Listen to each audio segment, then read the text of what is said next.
九龍塘玫瑰街28號傳統富豪低密度純住宅區項目，鄰近港鐵九龍塘站，無論到中環、尖沙咀金融中心返工或者北上消遣做生意都非常方便。書香氣息濃厚嘅九龍塘區，涵蓋區內著名嘅幼稚園、傳統名校、國際學校頂尖嘅學府。九龍塘區內綠樹成蔭，空氣清新，仲有唔少公園同埋休閒設施。項目主打低密度引車，但係生活配套依然相當便利。區內有一個指標性大型商場又一城。講咗咁耐，我哋終於嚟到呢個睇示範單位嘅環節。奧韻今次展示一個1605尺嘅示範單位。一入到屋，第一眼就見到一個非常寬敞嘅客飯廳，樓底非常之夠高，運用咗頂級歐洲石材，完全係瑰麗酒店級嘅生活享受。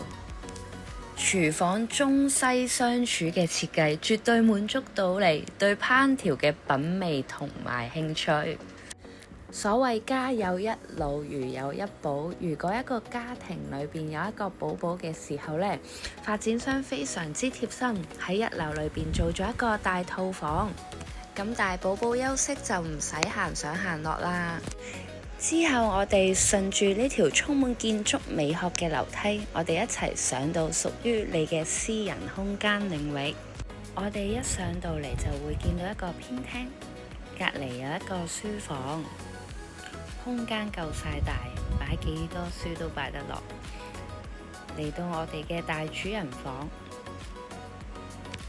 二樓呢度呢 total 呢有3間房，2間大套房，其中一間呢就啱啱睇過做咗個書房嘅。依家我哋去到另外一個大套房，4間房裏邊，其中3間房都係一個套房設計，令到每一個家庭成員都享有自己一個寧靜嘅空間。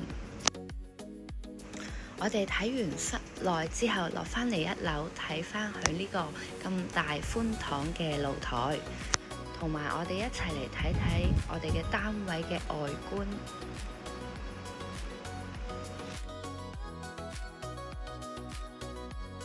如果大家都鍾意呢段影片，記得關注、點讚、收藏同埋俾心心我。我哋下次見。